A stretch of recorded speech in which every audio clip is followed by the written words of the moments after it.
Assalamualaikum warahmatullahi wabarakatuh. Shalom, Om Swastiastu, Namo Buddhaya, dan salam kebajikan. Perkenalkan, saya Hidayatus Salamah, NIM F111210080 dari Fakultas Psikologi Universitas Semarang. Di sini saya akan memaparkan terkait kontak budaya dan akulturasi budaya, juga budaya dan berpikir dialektik. Langsung yuk kita bahas, apa sih akulturasi budaya itu? Akulturasi budaya adalah fenomena yang akan terjadi ketika kelompok-kelompok individu yang memiliki budaya berbeda terlibat kontak-kontak langsung. Di dalam kontak tersebut terjadi perubahan budaya dan psikologis. Akulturasi budaya dibedakan menjadi dua, yaitu akulturasi budaya individu dan akulturasi budaya kelompok. Akulturasi budaya individu yaitu perubahan jati diri, nilai, sikap, dan perubahan lebih dominan pada psikologis dari masing-masing individu. Sedangkan akulturasi kelompok adalah perubahan struktur sosial, landasan ekonomi, sistem politik dengan domain sosiologis, budaya, politik, dan demografis. Terus, bagaimana sih sikap kita terhadap adanya akulturasi budaya itu? Ada dua nih. Yang pertama, menolak, yaitu sikap terhadap budaya sendiri sangat positif, sedangkan terhadap budaya yang lain sangat negatif. Kemudian yang kedua, yaitu menerima. Menerima itu jika ditemukan kecocokan sikap antara kelompok satu dengan kelompok lain, sehingga ada beberapa strategi dari akulturasi budaya itu sendiri, yaitu ada asimilasi. Asimilasi terjadi ketika suatu individu atau kelompok mengadopsi norma-norma budaya asing dan mengabaikan budaya asli mereka. Lalu ada separasi, yaitu ketika suatu individu atau kelompok menolak budaya asing demi mempertahankan budaya asalnya. Kemudian ada marginalisasi, adalah ketika individu atau kelompok menolak kebudayaan asal mereka dan juga menolak budaya asing. Yang terakhir ada integrasi, yaitu ketika individu atau kelompok mengadopsi norma-norma budaya dari asing sambil mempertahankan budaya asal mereka. Maka dari itu, akulturasi budaya mempunyai dampak sebagai berikut. 1. Yaitu terjadinya perubahan cara pandang individu mengenai kehidupan bermasyarakat. 2. Terjadi perubahan mentalitas dan keahlian masyarakat. Ketiga, yaitu terjadi perubahan dalam hubungan sosial di masyarakat dan wawasan serta pengetahuan masyarakat semakin terbuka luas. Berhubung saya berasal dari Wonosobo, saya akan memberikan contoh akulturasi budaya yang ada di Wonosobo. Contohnya dari Candi Arjuna, yang merupakan akulturasi dari budaya agama Hindu yang biasanya digunakan untuk upacara galungan dengan budaya lokal, yaitu upacara adat pemotongan rambut gimbal. Lanjut ke kontak budaya. Kontak budaya adalah saling mempengaruhi. Biasanya budaya yang satu cenderung lebih menguasai budaya lain. Akulturasi budaya dapat terwujud melalui kontak budaya yang terbentuk bermacam-macam. Di antaranya, kontak budaya bisa terjadi antara seluruh anggota masyarakat atau sebagian saja, bahkan hanya individu-individu dari dua masyarakat.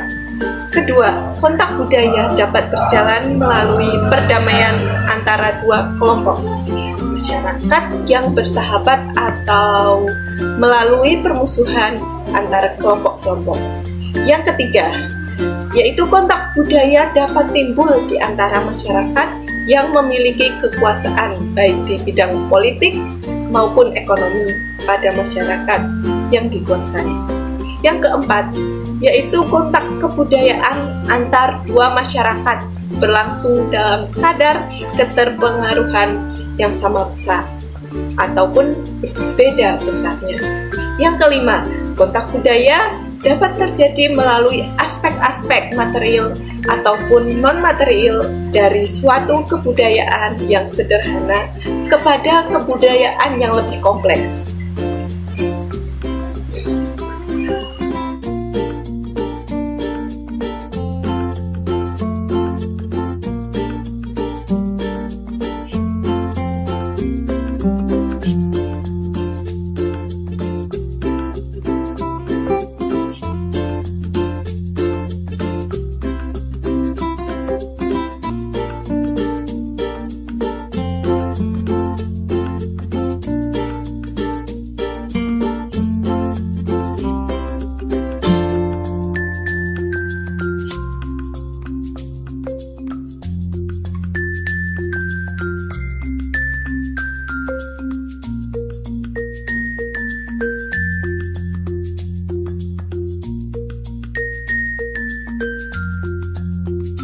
Jadi kita bahas mengenai budaya dan berpikir dialektik. Sebelumnya, kita harus tahu apa itu budaya. Budaya dalam konteks psikologi berkaitan dengan kebenaran dan prinsip-prinsip perilaku manusia dalam konteks budaya. Sedangkan berpikir dialektika adalah hubungan antara dua konsep yang berlawanan yang secara terus-menerus mendorong dan menarik satu sama lain. Dengan kata lain, berpikir secara dialektik membantu kita menyadari bahwa pengalaman kita sering terjadi antara dua fenomena yang berbeda. Perspektif ini sangat berguna untuk komunikasi, karena ketika kita berpikir secara dialektik, membuat kita berpikir secara rasional.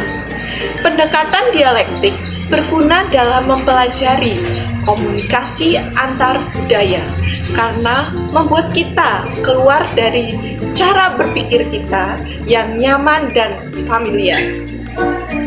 Pemahaman yang lebih baik tentang berpikir dialektika membantu kita berpikir lebih kritis dan berkomunikasi dengan lebih kompeten pada area di sekitar kita.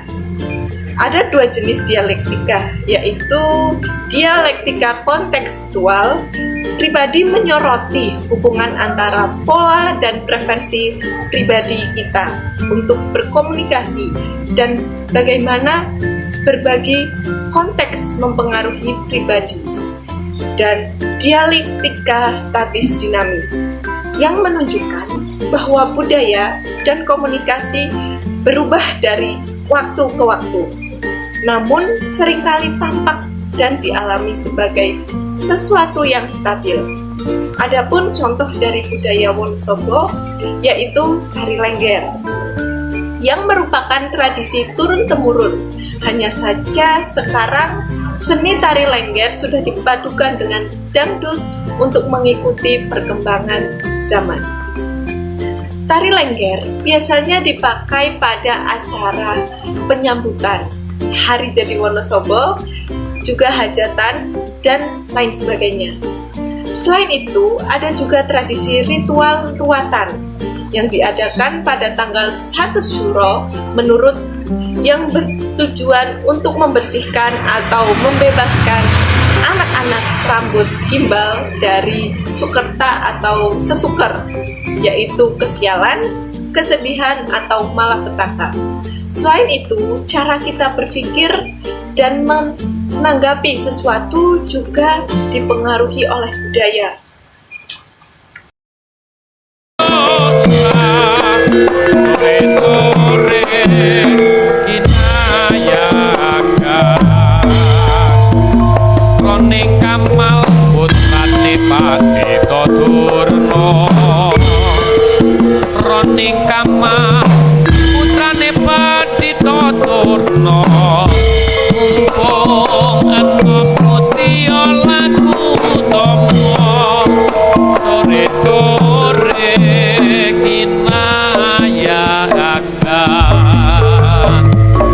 yola elo elo elo ya elo la